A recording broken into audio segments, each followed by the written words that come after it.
Bonjour à tous, ravi de vous retrouver dans Smart Job, le rendez-vous emploi RH de Bismart. C'est tous les jours en direct. Je suis ravi de vous retrouver évidemment. Débat, analyse, expertise et vos rubriques habituelles bien entendu. On parle dans Bien dans son job aujourd'hui d'un mot qu'on utilise beaucoup. Mais est-ce qu'on l'utilise bien? L'employabilité. Mais cette fois-ci, on va l'observer dans la vie réelle à travers une étude très intelligente réalisée par un chercheur qui est professeur à l'EM Normandie. Il est avec nous, il nous présentera cette étude. Smart et réglo, la rupture conventionnelle. Quel est son principe? Comment ça marche? On en parlera avec un expert juridique dans notre rubrique Smart et réglo. Pause café évidemment incontournable avec Fanny Griesmer. J'ai trop de mails qui arrivent dans ma boîte, qu'est-ce que je peux faire? Fanny va nous donner quelques petits trucs. On est parfois comme ça inondé de mails, souvent inutiles d'ailleurs. Dans le cercle RH, eh bien, ce sont les vacances. Oui, les juilletistes sont partis, il ne fait pas très beau. En tout cas, les entreprises du secteur eh bien, sont en pleine activité. Ils continuent à recruter, on en parlera dans notre émission. Et puis on fera évidemment une photographie d'un an difficile pour ce secteur, qui est le secteur du tourisme. Et puis on réagira aux propos d'Emmanuel Macron sur cette vaccination obligatoire qui ne dit pas son nom.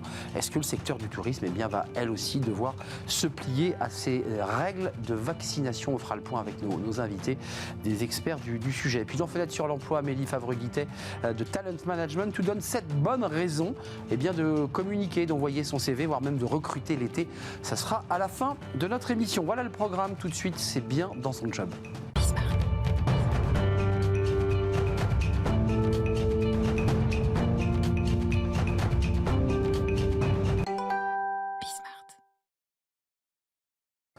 Bien dans son job. Aujourd'hui, on parle d'un mot. Alors, est-ce que c'est un mot valise, un mot fourre-tout? L'employabilité. On en parle beaucoup sur ce plateau, évidemment, lorsqu'on parle de RH et d'emploi. On va en parler très précisément avec Jean Pralon. Bonjour Jean. Bonjour. Ravi de vous accueillir sur le plateau. Alors, psychologue, c'était votre début de carrière, professeur de ressources humaines à l'EM Normandie, qui est une école de commerce, et titulaire de la chaire compétences, employabilité et décision RH de l'EM Normandie. C'est un travail très approfondi que vous avez fait à travers cette chaire sur l'employabilité réelle. Alors, vous lui avez donné un nom pour d'abord publier cette étude sur le plan international, employabilité in real life, dans la vie réelle. Donc, qu'est-ce que ça veut dire? En quoi ça se distingue, votre étude dans la vie réelle, des autres, pas études, mais de ce mot employabilité? C'est quoi la différence? Alors d'abord, l'employabilité, c'est un concept qui est assez ancien et qui a été utilisé un peu à toutes les sauces. C'était bien de commencer par là. Clairement. Il est un peu maudit. Au départ, c'était un concept d'économie, et puis il est passé sous les fourches codines des juristes, des législateurs, des processus RH, et puis ça a fini par être quelque chose qu'on perd un peu. Et on s'est dit, il est peut-être... Excusez-moi, je vous coupe. L'employabilité, c'est la capacité pour un salarié de passer d'un poste A à un poste B parce qu'on l'aurait doté de compétences techniques, souvent, vers ce poste B. La loi et l'entreprise souvent traitent le problème d'un point de vue des compétences. On se dit être employable, c'est avoir les compétences qui font qu'on a un travail. Ça ne suffit pas. Hier, le président Macron parlait des emplois perdus et des emplois gagnés. Le sujet de la crise Covid et de la crise économique qui va suivre la crise Covid, c'est peut-être pas garder un emploi dans son même secteur d'activité, c'est en changer. Et l'économie va changer. On sait que les gens qui font des voitures thermiques feront des voitures électriques et que les secteurs vont changer. Oui. Donc le vrai sujet de l'emploi demain, c'est pas le même, c'est un nouvel emploi pour chacun et si possible un emploi satisfaisant. Et donc le sujet de l'employabilité pour nous, c'est de se dire qu'est-ce qui fait que des gens, quelles que soient leurs compétences, vont retrouver rapidement un emploi pérenne et un emploi plus satisfaisant. Il y a un sujet social qui est avoir un nouvel emploi et un emploi plus satisfaisant que celui qu'on a quitté. Alors, ce que je trouve passionnant dans votre étude, Jean Pralon, c'est que c'est une étude de chercheurs, faite par une chaire. C'est que d'abord, vous avez dû constituer une base de données, de data, à la rencontre de salariés dans tous les secteurs d'activité selon les règles de l'INSEE, pour être précis. Et ces femmes et hommes, vous les suivez sur une très longue durée. Et là, on a une photographie de la situation Covid, puisque cette étude a été prise, cette photo a été prise pendant le Covid. Qu'est-ce que ça dit de la situation de l'emploi à travers votre étude-là? Alors, ça dit principalement que, grosso modo, le salarié français aujourd'hui n'est absolument pas préparé à changer d'emploi. Ça dit que ces compétences d'employabilité, qui sont la capacité à rebondir efficacement, sont finalement très peu partagées. La plupart des salariés sont plutôt bons sur l'aspect compétences, mais n'ont pas ces ressources personnelles qui vont les amener facilement et rapidement d'un emploi à un autre. Donc quand vous dites les ressources personnelles, ça veut dire que dans la fusée de l'employabilité, on a mis le paquet, on a vu, des milliards ont été mis sur la table pour la formation. Vous dites ça suffit pas, il faut quoi? Il faut l'accompagner, il faut le soutenir. Vous dites d'un salarié à un autre qui ont les mêmes compétences, l'un a réussi à trouver un emploi plus rapidement, et puis il y en a un qui cale. C'est parce que quoi? Il n'a pas été aidé, parce qu'il est en perte de confiance? Qu'est-ce qui se passe? Alors il y a 3 dimensions importantes. C'est la capacité à avoir un projet professionnel et un projet qui fonctionne. Donc c'est pas uniquement en ligne d'un métier qu'on veut exercer, c'est se dire j'ai un projet, il évolue, je le transforme, je le fais évoluer avec le temps, j'observe qu'il marche ou qu'il ne marche pas et je le change. Ça c'est une compétence qui est très peu partagée par les salariés français. C'est la capacité à se sentir acteur de son destin, donc se sentir porteur des décisions qu'on va prendre et de voir qu'elles ont une action. Ça c'est le psychologue qui parle. Ouais, et puis alors, il va encore aller plus loin, le psychologue. Il y a un aspect émotionnel. C'est la capacité à être résilient, c'est-à-dire être capable de se sentir maître de ses émotions face à une situation professionnelle qui peut être stressante, angoissante, etc. Ça, ce sont des dimensions qui ne sont pas des compétences métiers, c'est autre chose, c'est les soft skills. Et ce sont des compétences qui sont fondamentales et qui font la différence entre les uns et les autres. À qui c'est destiné ce document? Parce que j'ai l'impression qu'avec ce message, cette étude, et vous venez d'ailleurs en parler sur un plateau de télé, vous aimeriez quoi que la ministre du Travail se penche aussi sur cette question-là. La fusée n'est pas complète finalement. Vous dites la fusée employabilité ne pourra pas décoller et atteindre son objectif si on ne l'y associe pas. Alors quoi, des cabinets de coaching, de l'accompagnement, des psys, c'est quoi le travail à faire concrètement? Alors on a montré que cette employabilité, ces dimensions-là que j'ai citées à l'instant, on les trouve très peu chez les Français. On les trouve chez les gens qui ont eu des problèmes d'emploi, parce qu'ils ont dû apprendre à faire ça. Donc ils ont appris face aux problèmes. Et puis on les trouve aussi chez les gens qui ont fait des bilans de compétences, qui ont été accompagnés par ce type d'action. Et donc il y a un sujet sur les bilans de compétences et sur l'accompagnement individuel. Il y a des choses comme le CPE, c'est compliqué à utiliser, c'est un peu technique, c'est un peu juridique, mais il y a des leviers d'action possibles. Donc il faut que les actifs aillent se former et que les entreprises développent une culture de ça. Développer les compétences, c'est bien, développer l'employabilité, c'est autre chose et c'est mieux. Mais vous dites une chose un peu inquiétante, on n'est pas prêt. C'est-à-dire qu'à travers la photographie que l'on a, vous dites quoi? On a des salariés qui n'ont pas ces soft skills et par ailleurs, est-ce qu'ils ont le désir? Je ne sais pas si dans votre étude vous allez jusqu'à leur donner des demandes de commentaires, mais est-ce qu'ils sont dans le désir du mouvement ou est-ce qu'ils sont plutôt dans l'idée je suis bien où je suis, j'ai pas envie de bouger? Alors la crise, évidemment, est anxiogène. Et donc, face à une crise comme celle qu'on vit et qu'on va sûrement vivre, la réaction spontanée, c'est de se dire j'essaie de rester là où je suis. Mais oui, et on sait bien, voilà. Alors, et paradoxalement, quand on interroge les Français, quand on leur dit mais est-ce que vous aimeriez échanger? Est-ce que votre poste vous plaît? Est-ce que vous ne rêvez pas d'autre chose? Ils répondent massivement oui. Et il y a un levier qui n'arrive pas à être actionné, c'est celui de se dire je vais faire une action qui va m'amener à changer d'emploi et à le faire en étant convaincu que je vais avoir mieux demain. Et ce levier-là, en temps de crise, il est difficile à actionner. Il y a un peu une guerre des modèles, parce que je ne sais pas comment vous vous positionnez, mais la France, finalement, avait une sorte d'employabilité un peu lente, on restait dans son emploi, on essayait de le conserver, qui est très différent du modèle anglo-saxon, où on vous dit, voilà, tu quittes ton emploi, tu n'as pas d'assurance chômage, tu repars très vite. Est-ce qu'il y a un peu comme ça une bataille de modèles qui fait que, justement, on a des profils de salariés un peu comme ça, les pieds dans le béton? Alors d'abord, je pense qu'on a une vision très souvent erronée en Europe de l'emploi nord-américain. Oui, peut-être. On imagine les petits jobs de McDo, ouais, c'est vrai. En tout cas McDo aux États-Unis, les petits jobs de petites boîtes américaines. L'emploi américain, c'est effectivement pas un contrat juridique. Les Américains ont beaucoup de flexibilité, mais c'est souvent un emploi moral, un contrat moral. L'employeur américain recrute des gens en se disant qu'il a une responsabilité par rapport à eux. Donc il les garde beaucoup plus qu'on croit. Et c'est en France où il y a beaucoup de flexibilité, beaucoup plus qu'on ne le croit paradoxalement. Donc il y a une question de différence qu'on perçoit pas forcément très bien. En France, on a une culture de la mobilité qui est plus forte qu'on pourrait l'imaginer. Mais pour autant, la crise est plutôt anxiogène et c'est pas le moment où on va se dire je vais changer pour aller vers mieux. Jean Pralon, dans la base de données que vous avez avec ces salariés que vous suivez depuis longtemps, très longtemps, que vous interrogez, donc vous mettez votre thermomètre et vous leur demandez quels sont les secteurs, là, à travers cette photo Covid, les secteurs les plus impactés, où vous dites, d'après notre étude, parce que c'est un petit mini INSEE en quelque sorte, là, ce secteur-là est en très grande difficulté, il faut basculer. Le retail va pas bien. Le retail a connu des moments très difficiles. Il reprend lentement, mais il reprend difficilement. Et puis l'industrie se prépare à des changements massifs. Je parlais de la voiture électrique. Oui. Le président a annoncé hier, il a parlé hier de l'usine géante de batteries. On est un petit peu en retard par rapport à ça. Et on est en retard... Tenu par les Chinois, il faut le rappeler. Voilà. On n'est pas en retard d'un point de vue techno, on est en retard d'un point de vue compétences et transférabilité des compétences. Donc sur ce point-là, par exemple, vous dites on a pris du retard pour former les salariés de chez Renault, ceux qui étaient sur les chaînes de montage des moteurs, et les emmener doucement vers l'électrique. On n'est pas prêt. Alors on n'est pas prêt, mais surtout on n'est pas complètement prêt à faire en sorte que des salariés se sentent responsables de ce qui leur arrive et de se disent je suis chez Renault, je fais des voitures thermiques, on me propose d'aller vers des voitures électriques, j'ai peut-être pas envie de faire ça.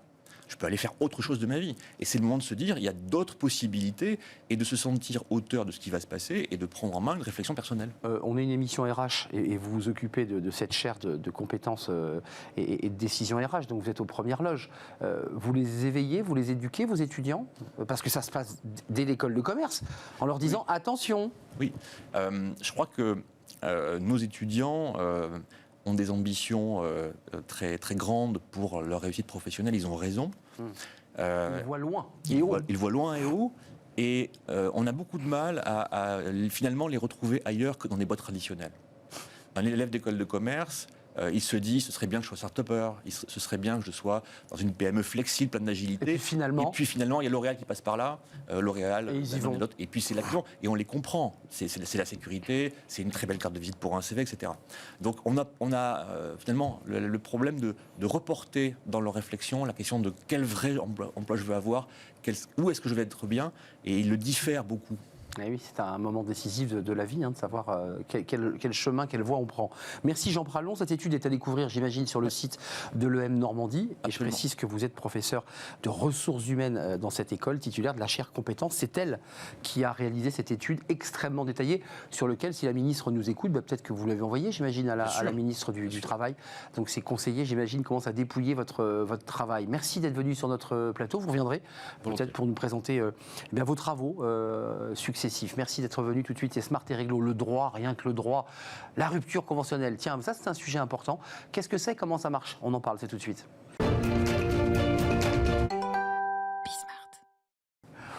Smart et Réglo avec Estelle Damilano. Bonjour Estelle. Bonjour. Comment allez-vous? Très bien, merci. Experte en droit social chez SVP Information Décisionnelle. On parle d'un sujet, alors j'ai envie de dire, les Français le connaissent, cette expression, on la connaissent. C'est pas du droit pointu, c'est la rupture conventionnelle. Comment ça marche? Quand elle a été créée et est-ce que ça fonctionne bien, cette rupture conventionnelle? Alors, justement, la rupture conventionnelle, c'est un énorme succès du droit social, puisque ça a été créé effectivement en 2008, et tout de suite, il y a eu un engouement. Et là, j'ai regardé les derniers chiffres, par exemple, sur mai, on a eu 36 000 ruptures conventionnelles en un mois. Vous voyez, en un mois. En un seul mois. C'est beaucoup. C'est beaucoup. Après, par rapport au nombre de ruptures, de contrats de travail, ça représente à peu près 20%, 30% des ruptures. Estelle, avant la rupture conventionnelle, il n'y avait donc pas cette formule juridique. Qu'est-ce qui se passait quand les 36 000 salariés qui ont réussi à partir voulaient partir? Alors, justement, il n'y avait pas de cadre sécurisé. Donc, soit ils démissionnaient, soit on négociait un licenciement qui n'était pas un peu arrangé, vous voyez. Et donc, du coup, voilà. Et surtout, on n'avait pas le droit au chômage. Donc, la rupture conventionnelle est venue faire une rupture amiable dans un cadre sécurisé où il faut respecter des délais qui sont finalement raisonnable. Donc, on signe la rupture conventionnelle, on négocie. D'abord, on va son employeur. Exactement. Et on dit bonjour, j'aimerais arrêter, j'aimerais quitter mon poste. Oui. Alors, où l'employeur vient vous voir pour négocier. Ça peut être les deux parties, puisque c'est d'un commun accord. Et le plus important, c'est d'avoir au moins un entretien. Donc ça, il faut un entretien. Et après, on négocie plusieurs fois, etc. On négocie. D'abord, il y a le package classique des congés payés, et ainsi de suite, qui sont réglés par l'employeur. Oui, ça c'est l'obligation. Voilà. Puis ensuite, on rentre dans une phase de négociation, d'indemnité. Voilà. Alors, le minimum, il faut avoir le minimum légal de l'indemnité de licenciement. On ne peut pas aller en dessous. Après, c'est combien l'indemnité de minimum de licenciement? Alors après, c'est en fonction des années. Donc, c'est un quart de mois par année d'ancienneté. Et en fonction des conventions collectives, on est d'accord? Exactement. Alors, il y a un problème sur les conventions collectives, puisque la rupture conventionnelle n'a pas été élargie. C'est-à-dire que c'est issu d'un ANI. Et du coup, l'indemnité conventionnelle n'est applicable qu'aux fédérations adhérentes au MEDEF, à la CGPME, à l'UPA. Alors, comment font les autres? Donc du coup, les autres, elles versent l'indemnité de licenciement légal. Vous voyez, donc du coup, on a ce garde-fou, l'indemnité minimum, qui est exonérée de cotisations sociales et de CSG-CRDS. Et après, on peut négocier au-delà. Donc après, effectivement, on bénéficie d'un régime social favorable. Mais ce qu'il ne faut pas oublier pour les employeurs, c'est que ça coûte plus cher. Puisque, en fait, il y a le forfait social. Le forfait social de 20% qui est payé uniquement par l'employeur et qui, du coup, rajoute au coût pour l'employeur. Ce que le salarié ne paie pas en cotisation sociale CSG, CRDS, en fait, c'est l'employeur qui le prend en charge, en quelque sorte. Voilà, c'est ça. Et surtout, effectivement, l'employeur, s'il ne veut pas que son salarié parte, ça a quand même un coût pour lui. Par contre, l'avantage pour le salarié, bien sûr, c'est une rupture sans motif, c'est d'un commun accord, et surtout le droit au chômage. C'est ça la grande avancée de la rupture conventionnelle, c'est qu'on se met d'accord, on a 15 jours de délai de réflexion, après 15 jours de délai d'homologation par la DREETS. Une convention qui est fixée entre le salarié. En fait, c'est un formulaire CERFA, où on se met d'accord, on signe, et après on peut différer la rupture. On peut signer effectivement la rupture maintenant et la différer le départ au-delà, en septembre. Il y a un délai, c'est combien on peut différer de combien? 6 mois? Alors, il faut que ça soit dans un délai raisonnable, mais du moment que vous respectez les 15 jours calendaires plus les 15 jours ouvrables de délai d'homologation, vous pouvez aller à 4-5 mois sans problème. On l'a évoqué, c'est aussi une manière d'éviter les prud'hommes et les conflits. Enfin, je veux dire, on se met d'accord à l'amiable, j'allais dire, et ça évite de passer par des prud'hommes qui durent très longtemps. Exactement. Et sur lesquels il y a toujours une incertitude. Donc, l'incertitude reste quand même, c'est pas une rupture complètement sécurisée à 100%. L'incertitude reste sur le vice du consentement. Donc, on n'est pas sur le motif, on est sur le consentement. C'est-à-dire que l'employeur ne doit pas forcer à signer. Et ce qui est intéressant, c'est que maintenant, on peut le signer pendant toutes les périodes. C'est-à-dire que même en congé paternité, en congé maternité, en congé parental, même pendant un accident du travail, la Cour de cassation a reconnu que c'était désormais possible. Voilà. Alors qu'avant, c'est une période très protégée. Du travail, je peux enclencher, employeur, ou en l'occurrence, là, c'est le salarié, une volonté de rupture conventionnelle. Les deux. Donc après... Effectivement, pendant cette période-là, il faut faire attention au consentement. Parce que si le salarié est vraiment dans un état physique compliqué, quelle est la validité du consentement? Lui a-t-on extorqué sa exactement. signature? Mais si c'est le salarié qui a envie effectivement de partir ou de changer d'emploi, c'est tout à fait admis. Il y a des clauses, on fait signer au salarié l'idée qu'il ne se retournera pas contre son employeur, parce que il y a alors non, non, ça effectivement dans la rupture conventionnelle, on se met d'accord sur l'indemnité, effectivement sur éventuellement l'indemnité, elle peut aller très haut. Ah oui, alors après si vous dépassez les plafonds, vous aurez des cotisations sociales à payer, comme sur l'indemnité supralégale. Donc voilà, mais oui, bien sûr, les dirigeants partent souvent dans le cadre d'une rupture conventionnelle, donc c'est tout à fait possible. Par contre, après, vous ne pouvez pas dire à l'avance que vous ne ferez pas de contentieux. Sinon, il faut signer après une transaction. Après, il faut signer une transaction. La dernière étape, c'est ça. Voilà. Après, sur une rupture conventionnelle, on voit les chiffres.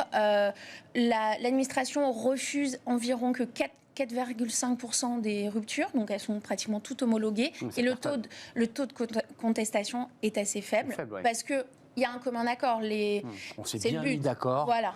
36 000, pour revenir à ce chiffre qui me semble extravagant, on a des repères par rapport à d'autres mois ou d'autres années? Il est en baisse. Voilà.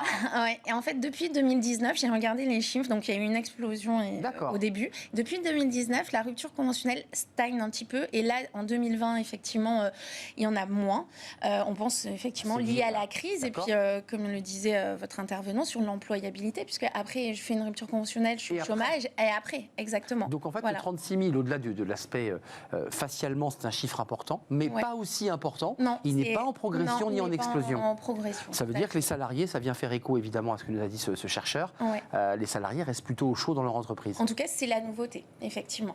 Après, il y a aussi la problématique des salariés qui sont en droit de prétendre à une retraite. Eux, ils peuvent avoir intérêt à peut-être rester au chômage. Et c'est là la problématique, c'est que là, l'indemnité n'est pas exonérée de cotisations sociales.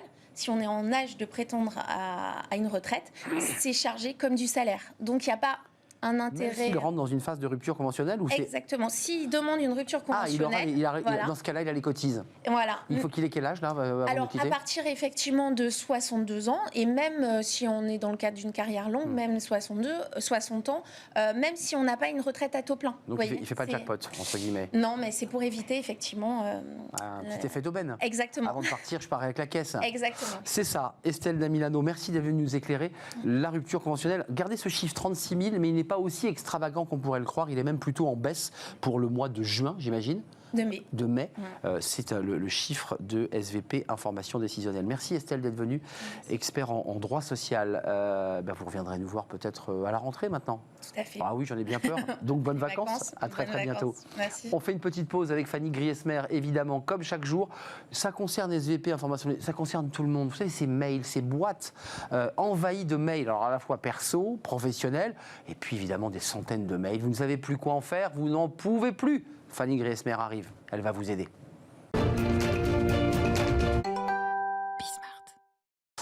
Fanny Griesmer, elle va nous parler des mails pro, elle va être prudente sur les conseils, elle préfère me le dire tout de suite. Parce que je ne suis pas un bon exemple en la matière. Les mails. Ah oh là là. Oh là là. C'est terrible. Surtout en télétravail, de longs mois passés loin des yeux, près de votre écran. Le télétravail a imposé ses règles en matière de communication. Les échanges de mails littéralement explosé ces derniers mois, font plus que jamais partie de notre quotidien. On en use, on en abuse. Résultat, un déferlement numérique, des boîtes mail submergées et de petites manies qui agacent plus d'un destinataire. Alors c'est vrai qu'on a de plus en plus de mails, ils arrivent sans crier gare à toute heure de la journée, sans tasse, et qu'ils soient indésirables ou non, finissent par polluer votre boîte de réception et votre journée. Vieux d'une quarantaine d'années, le bon vieux mail, elle n'a rien perdu de sa superbe. Bien au contraire, à l'ère du télétravail, jamais il ne s'en était échangé autant. De quoi risquer l'overdose. Et c'est là tout le problème, mis en lumière par le baromètre des usages numériques et de la déconnexion mené par le Lab RH et Mailloop. Mailloop, c'est une start-up d'ailleurs qu'on avait reçue sur ce plateau, qui développe un outil à destination des entreprises pour améliorer leurs usages numériques. Alors il y a un premier renseignement, on l'avait déjà évoqué sur la perte de temps avec le téléphone, quand on regarde son téléphone, perte de temps à regarder tous ces mails. D'ailleurs, vous avez aussi des notifications de mails sur votre téléphone. Exactement. Et c'est vrai que selon ce baromètre, un collaborateur perd en moyenne 1h40 par jour à lire, traiter ou envoyer des mails. Chez les managers, c'est plus, 2h24. Quand les dirigeants, eux, y consacrent en moyenne 3h40 par jour. C'est absolument considérable. Il faut dire que le volume de mails reçus par jour est pour le moins conséquent et le nombre de minutes perdues pour chacun d'entre eux donne le vertige. D'après ce baromètre, ce n'est pas seulement le temps perdu à traiter le mail en question qui est à prendre en considération, mais l'interruption générée dès la notification, une interruption qui consomme du temps de cerveau. 30 secondes pour être reconcentré suite à la réception d'une notification que vous ne lisez même pas. C'est juste une apparition subliminale sur votre écran ou une petite notification sonore. 3 minutes après la lecture d'un mail, 5 minutes après en avoir envoyé un. Alors vous multipliez par le nombre de mails reçus par jour, vous obtiendrez à peu près le temps perdu dans la journée à retrouver le fil de vos idées. Ceci explique sans doute pourquoi près d'un quart des mails, ceux que vous recevez tous les jours, restent non lus à jamais. Et on se dit que finalement c'est peut-être mieux ainsi.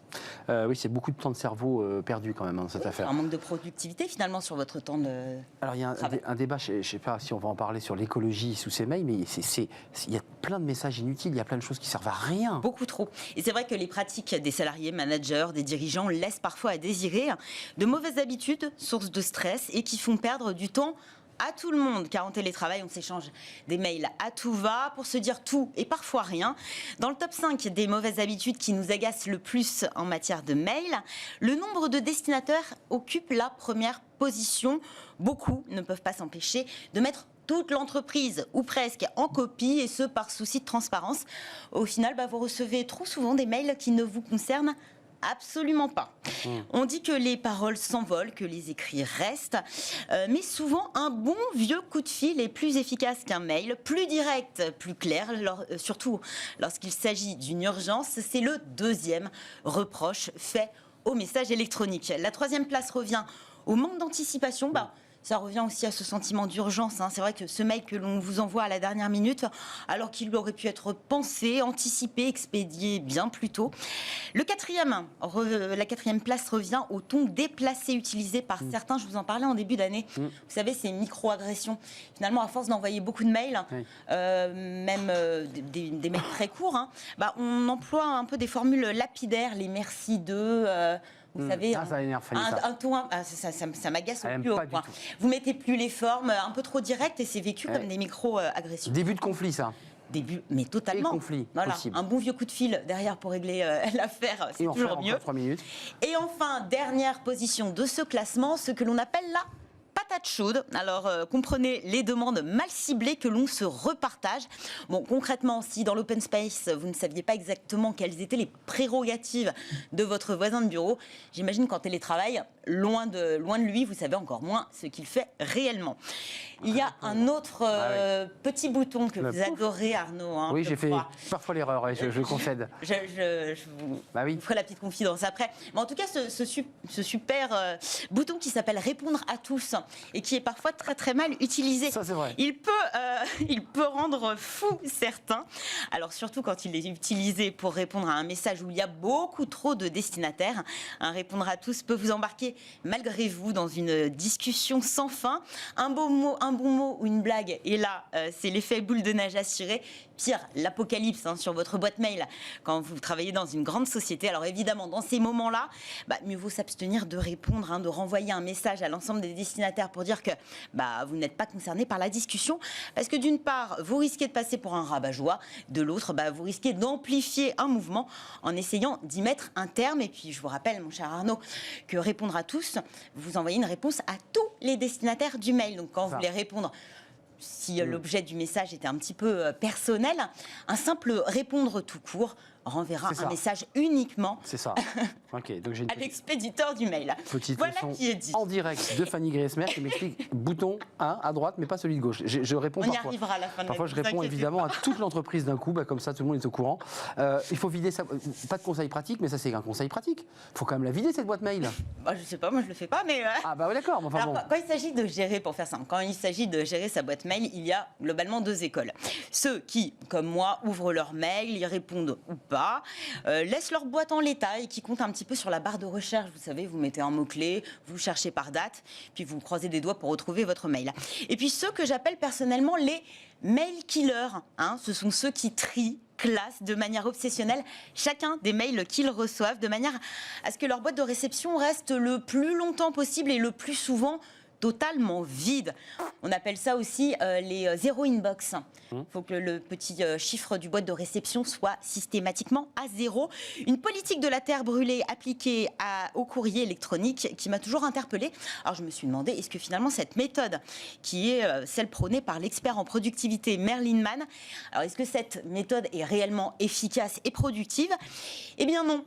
Absolument pas, c'est en tout cas ce que défend le psychologue et économiste comportemental Dan Ariely. Alors selon lui, ce tri systématique obsessionnel, parce qu'on ne va pas se cacher, il y a un petit peu d'obsessionnel derrière tout ça, ce ne serait rien d'autre que du temps perdu, un temps qui permettrait à celui qui s'y adonne finalement de faire une pause dans son travail et de se rassurer. Alors une tâche somme toute ingrate à rayer de sa to-do list mais qui n'a pas d'incidence réelle sur le travail que vous effectuez. Donc en fait il s'agirait en quelque sorte d'une forme de procrastination mais structurée, puis une manière aussi de se donner bonne confiance parce qu'en fait quand vous triez votre boîte mail, vous ne travaillez pas. Procrastination structurée, je garde ça. Oui, voilà. C'est toujours mieux que d'aller sur les réseaux sociaux, mais... C'est ça, parfois on fait les deux. On a trop de mails et on va sur les réseaux sociaux. C'est pas grave. J'ai l'angoisse de ne pas retrouver un mail. Donc si je l'archive ou si je le supprime, je ne le retrouve pas. Bon, ça va bien se passer, Fanny. Merci en tout cas de nous avoir permis d'avoir comme ça un panorama un peu complet. On est tous submergés. On est trop. Il y a un débat sur l'écologie et sur tous ces mails envoyés parce qu'évidemment, ce sont quand même des data centers qui consomment beaucoup d'énergie. On fait une courte pause. On va peut-être parler un peu vacances. Bah oui, après tout, en juillet, vous êtes peut-être en train de nous regarder sur votre lieu de vacances. On va parler du secteur touristique. Il a été impacté par cette crise Covid. Qu'en est-il pour cette nouvelle rentrée? Un secteur à plein régime. Est-il impacté par les mesures sanitaires évoquées par le président Macron hier? On va en parler avec eux. C'est un secteur en tout cas dynamique qui recrute. On va en parler avec des acteurs justement du secteur touristique. C'est juste après cette pause.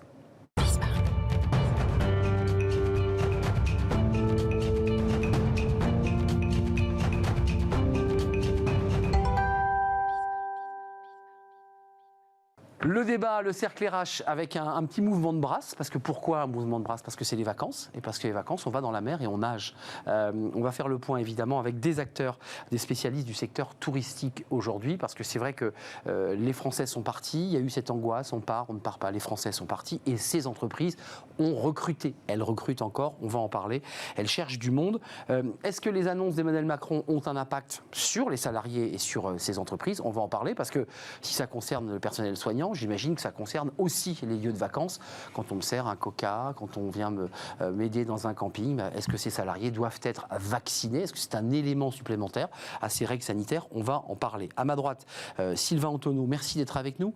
DRH de Pierre et Vacances. Alors vous allez tout nous expliquer parce que Pierre et Vacances est une très grosse entreprise et qui a en fait des filiales avec des marques. On fera le point avec vous évidemment. Pierre et Vacances créé en 67 à Avoria, qui est devenue évidemment une marque connue, j'allais dire mondialement, en tout cas sur l'Europe.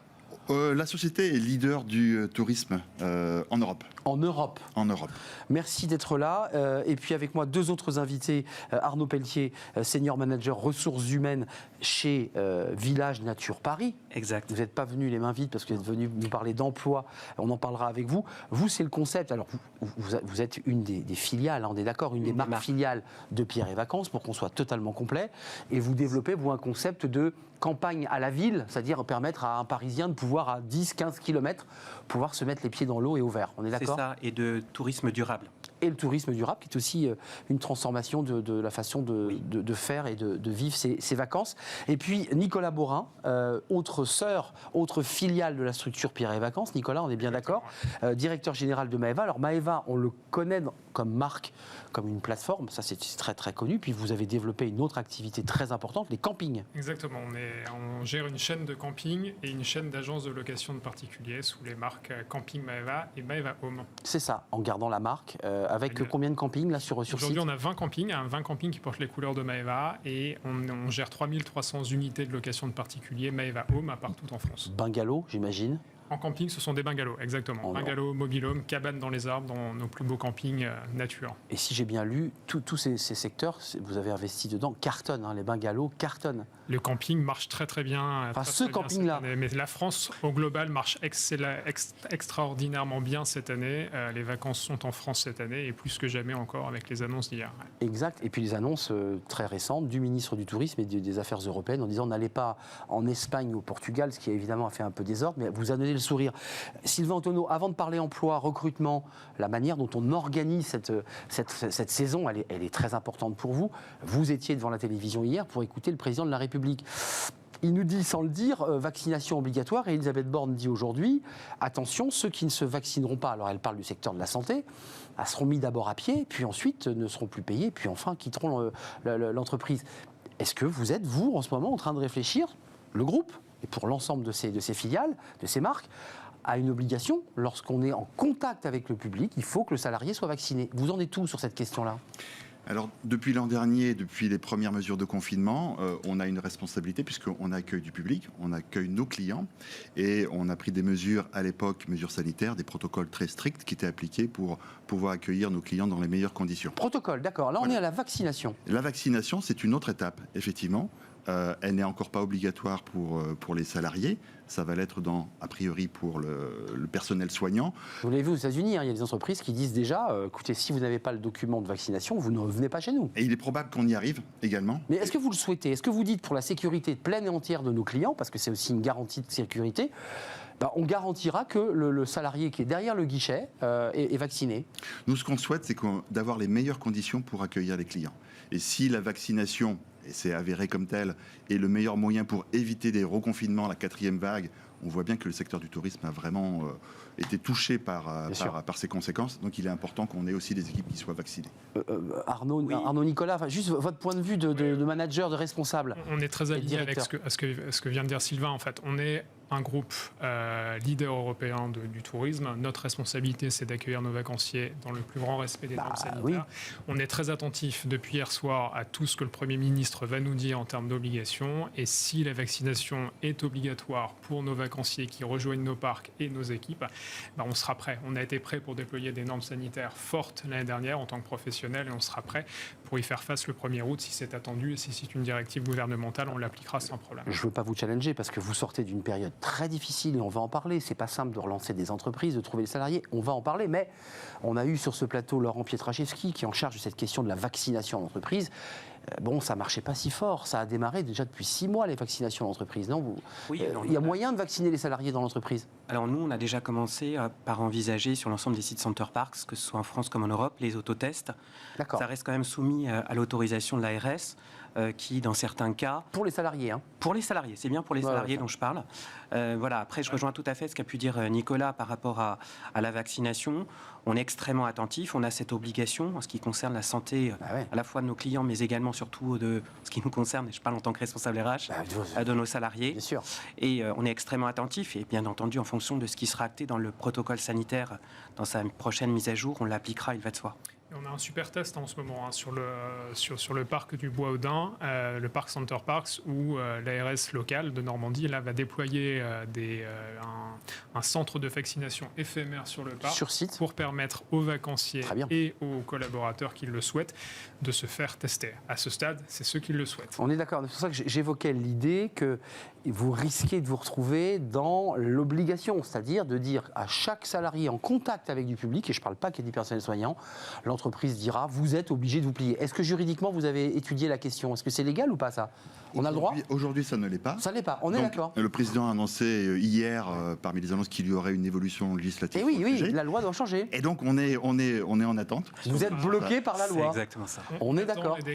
Les décrets ministériels Exactement. qui ne vont pas manquer de tomber. Et dès dans que les les heures à décrets venir. seront tombés, vous On serez appliquera. évidemment en première ligne pour dire à vos salariés, maintenant, Absolument. il faut y aller, il faut arrêter de jouer avec votre santé et la santé des Alors, ça Français. n'empêche pas qu'on peut quand même avancer d'ici là en sensibilisant, Oui. s'il faut le faire encore plus, et en Mais gagner un facilitant petit peu de l'accès à terrain. l'information et gagner du terrain, effectivement. Rentrons dans la phase bilan Covid et relance économique, puisqu'on nous dit qu'il y a une relance, l'activité reprend.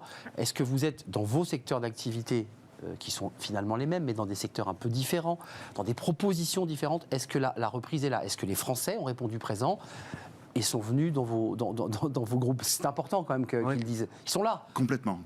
On a là des... C'est le plein, là Oui. Ouais. On sait déjà qu'on va avoir un très bel été.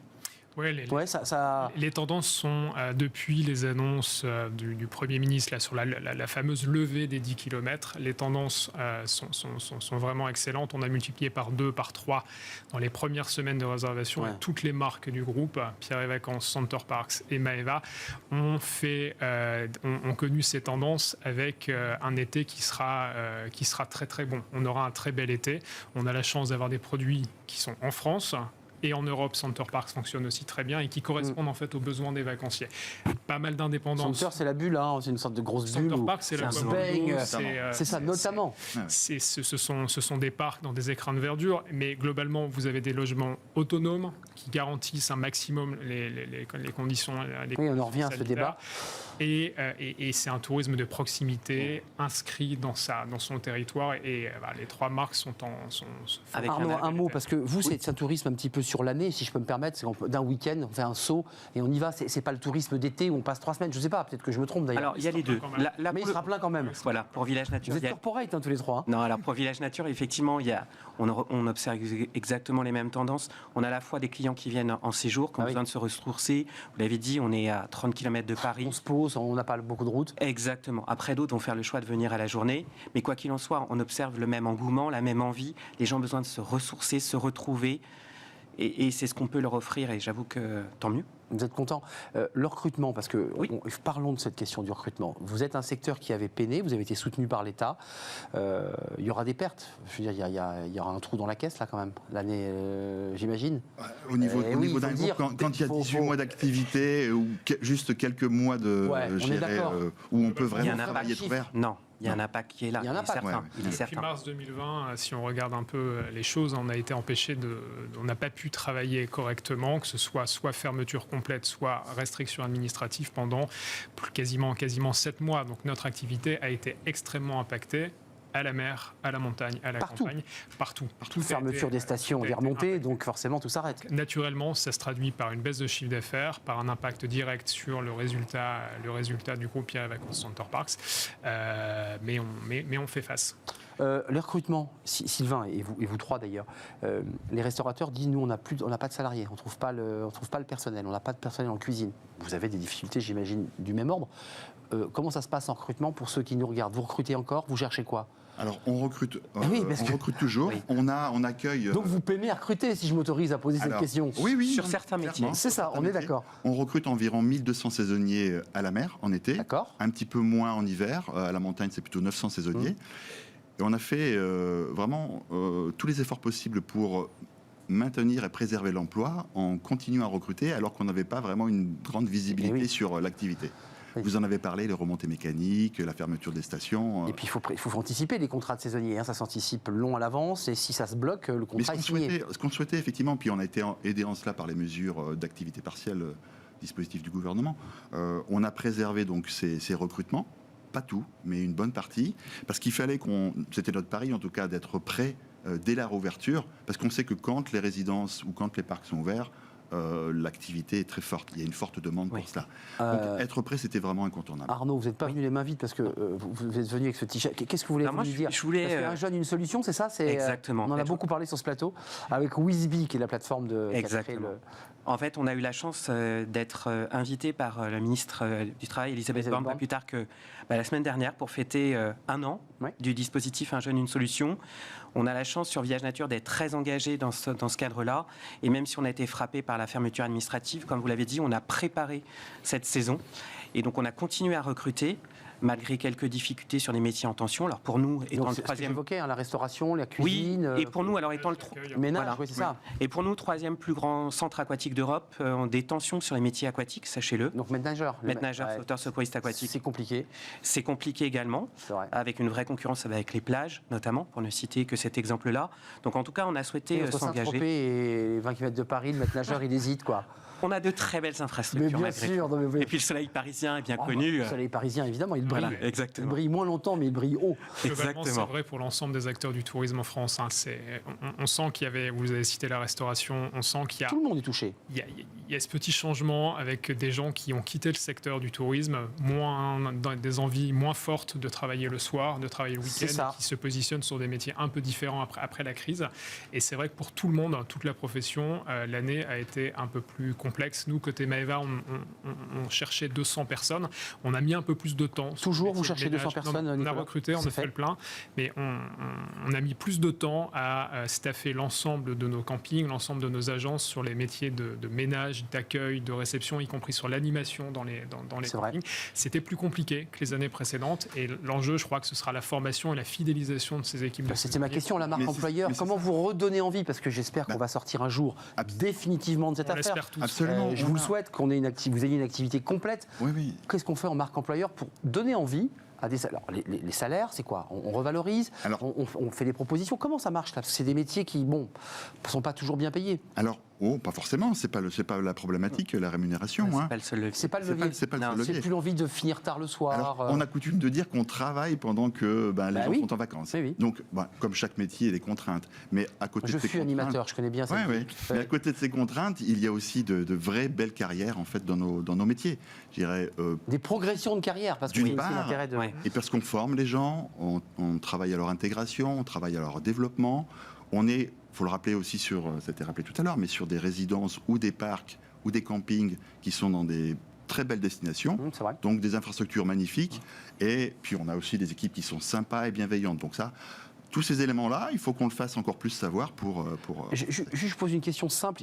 On a bien entendu que pour les secteurs touristiques comme les vôtres, il y a des saisonniers, c'est-à-dire de mai ou de juin jusqu'à octobre. Oui. Et là, vous avez votre package de saisonniers, puis ensuite ils vont partir, reprendre des activités professionnelles ou estudiantines. Pour vos salariés, ceux qui sont en CDI, CDD, est-ce qu'aujourd'hui vous dites on met le pied sur le frein en matière de recrutement, on attend de voir comment ça se passe, vos stratégies respectives? Nicolas et Sylvain. Je pense que là Comment vous regardez là C'est une question qui va vraiment dépendre un peu de chaque marque et de son plan d'activité. Côté Maeva, qui est le sujet que je connais le mieux, on est dans une phase de forte accélération, ce qu'on appelle le scale. On va tripler notre activité dans les années à venir. Donc on a un plan de recrutement qui est affirmé, qui est soutenu, les campings notamment, et qui doit se faire. Et donc on embauche des jeunes également. Et c'est vrai que les parcours, le tourisme nous offre cette chance aux jeunes collaborateurs de pouvoir rentrer en alternance, d'être formés. Aujourd'hui, chez Maeva, un job sur 10 vient d'un stage, d'une alternance. Ce qui est une super dynamique pour les jeunes, pour les accompagner, pour les former. Et pour revenir sur votre point, ce que mentionnaient Arnaud et Sylvain également, il n'y a pas que le salaire. On travaille beaucoup sur la marque employeur, sur la culture. Côté Maeva, on est générateur de sourire. On a cette ambition de faire vivre des vacances tout sourire. Ça vous fait sourire. C'est votre logo d'ailleurs, c'est ça? C'est notre logo. C'est leur signature. Et cette culture derrière la marque employeur, avec les rituels, l'accompagnement de nos équipes dans la formation, dans la bienveillance, ça donne du sens. Nos équipes nous le disent, nos collaborateurs attendent un job qui va les former, qui va leur apprendre des choses. Dont ils se sentent fiers. Et ils veulent du sens, ils veulent participer à une mission qui les dépasse un petit peu. Et je pense qu'on a la chance dans le groupe Pierre et Vacances Center Parks de partager une mission globale autour d'une raison d'être qui est très forte et qui donne ce sens. C'est fun. Enfin, je veux dire, c'est un secteur d'activité. Et juste avant de nous quitter, il nous reste malheureusement 5 minutes, mais la perspective du tourisme. Il y a tout un débat sur le tourisme de masse, sur la façon dont on accueille les touristes, puisque vous évoquiez tout à l'heure les questions environnementales, écologiques. C'est une question qui vous préoccupe, parce que ça aussi, c'est une question qui a une incidence sur l'emploi. On l'a vu, le secteur du tourisme se transforme. Le groupe Pierre et Vacances, il est aussi dans cette réinvention. C'est d'ailleurs notre stratégie. Exact. Pour vraiment, on parle vraiment du tourisme, mais du tourisme avec le local. Mais le local, c'est pas uniquement la géographie. C'est pas les usines à tourisme, parce que pour le dire, années 80... Pas du tout. On a Pierre et Vacances, pour prendre cet exemple, il y a 150 destinations en France. Donc on n'est pas sur des destinations de masse dans nos résidences. On est vraiment sur du particularisme et surtout quand on parle de local, c'est être capable aussi d'offrir des services, un ancrage local. On est vraiment sur l'attention portée à l'autre. C'est vraiment ça. En matière d'emploi, vous en êtes où? Parce que notre émission parle d'emploi, il y a les saisonniers, on a bien compris, vous avez presque fait le plein, il y a quelques tensions, mais en termes de développement d'emploi, est-ce que vous dites, nous, on croit encore au tourisme? Il y a eu un débat qui nous a traversé pendant toute l'année. Absolument. Le tourisme va mal, la France va péricliter. Non, nous sommes confiants. Vous êtes dans la confiance. On est absolument confiants. On a maintenu nos plans de recrutement. Exact. On a été vigilants également sur les saisonniers, mais on a maintenu ces plans de recrutement. Et puis, comme ça a été dit précédemment par Nicolas, on a cru depuis toujours, on a une longue histoire avec l'alternance. Et parce qu'on a 2/3 des gens qui sont en alternance chez nous et qui sont recrutés sur nos sites. C'est les métiers d'alternance. C'est vrai qu'on démarre, on goûte, on s'y plaît, on goûte à ce métier, on l'aime. Quand on rentre dans le tourisme, on a du mal à le quitter. Et pour répondre à votre question, c'est... Oui, on est hyper confiant. Le tourisme, les gens ont besoin de serrer. Les gens ont besoin de vacances et plus que jamais après 12-18 mois de confinement. Et en France, c'est intéressant quand même. Et nous sommes en France et en Europe sur des parcs, des lieux, des campings, des résidences qui s'inscrivent parfaitement dans le c'est un public français, Nicolas. C'est plutôt des Français globalement. Dans les profils. C'est un petit peu moins vrai. Maeva, on est plus international, très domestique. Pierre et Vacances sur la mer, on est plutôt domestique aussi. Sur la montagne, on a un poids d'anglais un peu plus important. Mais on est sur une clientèle européenne aujourd'hui qui pourra voyager, qui peut voyager et qui pourra voyager demain. Arnaud, sur ce plateau, c'est vous qui portez entre guillemets cette espèce de transformation. C'est un petit peu ce cordon ombilical, ce lien entre le tourisme d'hier et puis le tourisme de demain. C'est un peu ça. Oui, c'est effectivement notre concept et c'est sur quoi, ça fait partie intégralement de notre ADN. On est la première destination écotouristique d'Europe. On a la chance d'avoir même une centrale de géothermie qui nous permet de chauffer l'intégralité de nos équipements et d'offrir comme ça une eau chauffée à 29-30 degrés toute l'année, sans impact carbone. Donc j'avoue que c'est... vous nous donnez un peu envie d'y aller, sans partir à Saint-Tropez. On est les bienvenus. Écoutez, on va venir vous voir, évidemment. Juste d'un mot, combien le groupe Pierre et Vacances de salariés, pour qu'on se fasse une idée? 12 500 salariés. 12 500 salariés. Et vous y intégrez, j'imagine, les saisonniers dans ce chiffre ils sont cumulés en sur l'année, en emploi temps plein. Maeva, combien de... Nous, on est 100 générateurs de sourire aujourd'hui. 100 générateurs de sourire. Vous le vendez bien? Oui. Il a le sourire. Il n'avait pas le sourire au début, mais ça y est, il a repris le sourire. Combien de salariés? Alors, on est à peu près 250 salariés à Village Nature Paris. D'accord. Juste avant de nous quitter, il y a encore du recrutement possible. Si je vais sur l'onglet, je vais où? Job.groupepvcp.com et vous avez toutes les postes à pourvoir. Job.groupe Alors job.groupepvcp.com. Pierre Vacances. Pour Pierre et Vacances Center Park. Center Park, parce que vous avez évidemment ces deux marques qui sont emblématiques. Et l'une est en Sologne d'ailleurs, Center Park est en Sologne. Exactement. Il y a à Chaumont-sur-Tharonne. Exactement. Et oui, je connais mes classiques. Merci à vous, messieurs. Écoutez, bonne saison, parce que je pense que vous avez la tête dans le guidon quand même. Ça s'arrête quand la pleine activité? On est très contents. Vous êtes dedans là? Oui. C'est octobre pour vous, la fin de l'activité? Oui, les vacances de la Toussaint. Mais on prépare déjà l'hiver. Il faut préparer la montagne. Et oui. On croise les doigts. On croise les doigts que cette année on puisse aller skier, yes. Et que l'activité économique puisse reprendre et que l'entreprise puisse continuer à embaucher, évidemment, parce que c'est aussi l'intérêt de ces structures. Absolument. C'est un secteur fort, le tourisme en France, et donc il embauche. Merci Arnaud Pelletier, senior manager ressources humaines chez Village Nature Paris. J'ai bien mis Sylvain Antonneau, DRH de Pierre et Vacances, et puis Nicolas Borin, vous êtes le directeur général de Maeva, et il avait le sourire toute l'émission. C'est normal parce que c'est l'objet c'est le logo Maeva. Maeva sourit tout le temps. Moto, exactement. Merci à vous trois messieurs de m'avoir donné le sourire. Merci. Il y avait un petit rayon de soleil sur le plateau. On termine avec Fenêtre sur l'emploi. On parle recrutement. Tiens, ça va vous concerner. Vous êtes DRH et directeur. Est-ce qu'il faut en postuler l'été? Est-ce que c'est un bon choix quand on est évidemment candidat? Bah oui, peut-être. D'ailleurs, peut-être dans le secteur touristique. On en parle avec Amélie Favre-Guittet.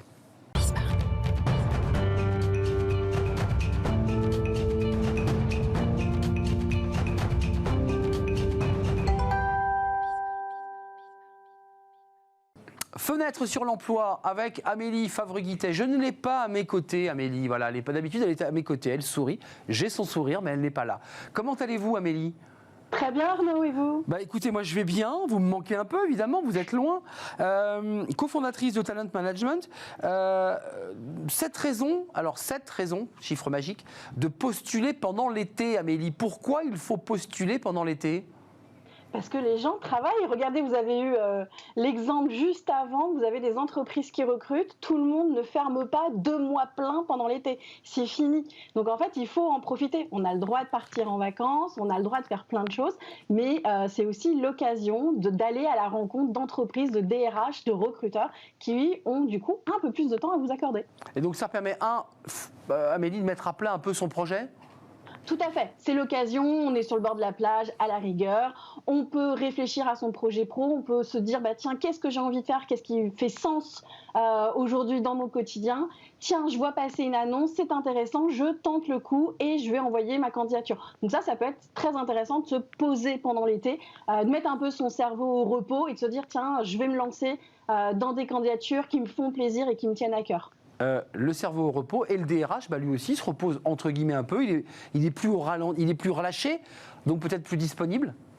Totalement. Le DRH est plus disponible, le manager peut l'être aussi. Donc ça peut être l'occasion d'envoyer une candidature spontanée ciblée, je tiens bien au ciblé qui est très important. Surtout que si jamais le DRH n'est pas présent, vous allez recevoir le petit message automatique d'absence en disant « Bonjour, je suis absente de telle date à telle date. En mon absence, veuillez contacter monsieur ou madame machin chose. » Et on a souvent l'adresse email de la personne qu'il faut contacter en cas d'absence. Donc ça peut être l'occasion, d'avoir envoyé une candidature spontanée au DRH, mais d'avoir un autre interlocuteur qui lui est présent dans l'entreprise avec qui on va pouvoir échanger. Et vous échappez aussi à la barrière de la secrétaire qui elle-même est partie en vacances à la plage. Et donc oui. vous n'avez pas cette barrière-là, qui est jamais facile. Non, la barrière effectivement de l'accueil, de l'assistante au début est toujours un peu difficile pour les candidats. Là, potentiellement, on a une bonne partie de l'entreprise qui est en vacances, donc on peut arriver plus rapidement à l'interlocuteur que l'on souhaite. C'est quoi? C'est une manière de se démarquer de ses concurrents, c'est de montrer que même l'été, on est comme on dit au taquet, qu'on est motivé et qu'on en veut, quoi. Totalement. En fait, on se rend compte surtout que pendant l'été, très peu de personnes osent postuler en se disant non mais c'est bon, les recrutements ils vont pas reprendre, ils vont pas se faire pendant l'été, ils vont attendre la rentrée potentiellement. Alors qu'en fait, moi je le vois dans mon quotidien, j'ai les clients qui m'appellent aujourd'hui en me disant si au contraire on pouvait être au complet dans l'équipe pour le mois de septembre, c'est maintenant que je veux mes collaborateurs. Donc se dire que oui, on peut partir en vacances, mais on peut aussi continuer à postuler parce qu'il y a toujours des DRH qui sont sur le pont. Il y y a toujours des entreprises, et encore plus dans le tourisme, qui ont toujours besoin de trouver quelqu'un en urgence pour un remplacement. Donc c'est toujours l'occasion de faire soit un job étudiant, soit de démarrer un CDD ou de signer déjà son CDI, même si on ne le démarre qu'au mois de septembre. On peut très bien signer son contrat pendant l'été. Bien sûr, et puis il faut quand même le dire, on en a beaucoup parlé ensemble, Amélie, et sur ce plateau d'ailleurs, l'entretien, l'onboarding peut aujourd'hui se faire à distance, donc il n'y a plus de problème de se déplacer ou pas. On peut le faire en visio. C'est ça, on peut partir, on va changer, on va partir à la montagne. Et entre 2 randos, on peut se poser et faire une visio avec un cabinet de recrutement, avec une entreprise, avec son futur manager. C'est tout à fait possible. Aujourd'hui, dans les process de recrutement, c'est prévu. Moi, je prends encore un exemple d'un de mes clients aujourd'hui. Les 2 premiers échanges avec le candidat se font par visio. C'est uniquement le 3e rendez-vous qui est sur site. Donc, on a largement le temps, depuis ses vacances, de faire quelques visios du moment qu'on a un bon Wi-Fi. C'est important. Partir en vacances, mais en ayant un bon Wi-Fi. Oui, j'allais le dire, il faut que la connexion soit de bonne qualité, parce que faire un entretien où toutes les 10 secondes ça bug, ça ne met pas en situation le recruteur. En revanche, ce que vous dites est intéressant, Amélie, vous avez des tendances, c'est que de plus en plus, Covid ou pas Covid, on fait les 2 premiers entretiens à distance. Complètement. C'est beaucoup plus facilitant pour tout le monde, ça évite les déplacements, ça évite les frais aussi, parce que le candidat, s'il doit se déplacer, ça va lui coûter de l'argent, et souvent il va demander une participation à l'entreprise, ou il va la demander à Pôle emploi, mais ça va mettre 3 plombs à être traité. Donc l'idée, c'est effectivement par visio, c'est rapide, c'est comme si on avait la personne en face, on peut analyser sa posture, son sourire, et participer à la discussion de la même manière. Amélie, est-ce qu'on peut demander un délai? Parce que vous me dites on est à la montagne, bon tout d'un coup les choses se précipitent, je suis à 800 km de l'endroit où j'ai fait ma première visio et ça s'accélère. On peut demander un délai, on peut négocier un délai pour venir? Est-ce que le recruteur peut comprendre qu'on est aussi un peu en repos? Comment ça se passe ça? Vous avez toujours des recruteurs qui sont pressés, qui veulent tout de suite. D'ailleurs, les recrutements, c'est souvent pour avant-hier, très souvent. Là, dans l'idée, c'est qu'il faut une transparence totale. Je suis en vacances, je l'explique au recruteur, on peut faire des visios. Maintenant, s'il veut vraiment me rencontrer, je vais lui expliquer quels sont les jours où je reviens. Ou alors, s'il veut que je fasse un aller-retour express pour le rencontrer, potentiellement, il faut qu'il participe aux frais de transport pour que je puisse faire l'aller-retour. Donc, tout peut se dire et tout peut s'entendre. Et il ne faut pas hésiter à en discuter avec les personnes. En plus, si potentiellement, on a fait les premiers entretiens en visio, on fait un dernier en présentiel et que ça permet de valider l'embauche, ça veut dire qu'on peut démarrer tout doucement ce qu'on avait appelé le pré-onboarding, c'est-à-dire qu'on peut déjà transmettre des éléments au candidat parce qu'on sait qu'on l'a recruté et que c'est lui qu'on veut, et on va essayer de faire son pré-onboarding en attendant qu'il soit dans les locaux pour son intégration 100%.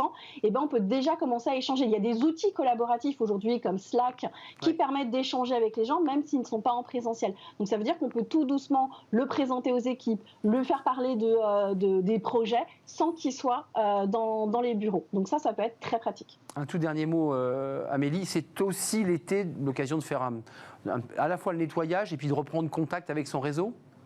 Oui, les deux sont très importants, le nettoyage et reprendre contact avec son réseau. Oui, parce que votre réseau, il est aussi au repos, il est aussi peut-être en vacances, il est peut-être encore au travail, tout en fonction s'il part en juillet ou en août. Donc ça peut être un excellent moment pour aller discuter avec lui, savoir ce qu'il devient, savoir un petit peu les tendances de son entreprise, du secteur, du métier, et donc potentiellement d'avoir des informations qui permettent de rebondir, d'être recommandé et d'avoir plus facilement un job. La cooptation et la recommandation sont très importants dans la recherche d'emploi. Merci Amélie Favre-Guittet, c'était un plaisir. Malheureusement, vous n'étiez pas près de moi aujourd'hui. Je vous souhaite de belles vacances. Je ne sais pas si on se reverra, peut-être la semaine prochaine. Il nous reste encore quelques émissions. Peut-être serez-vous en plateau avec nous. Talent Management et les conseils avisés toujours d'Amélie Favre-Guittet. C'est toujours un plaisir de l'entendre. À très très bientôt. C'est la fin de notre émission. C'était un plaisir de la partager avec vous, bien entendu, en direct comme chaque jour. Merci à Fanny Griesmer, Pauline Gratel, bien entendu. Merci à Benjamin pour la réalisation et à Alex pour le son. Merci à Emma pour l'accueil invité. Merci à vous pour votre fidélité et toutes les réactions et tous les messages sympas que vous nous envoyez. Je serai là demain en direct. Bye bye, portez-vous bien.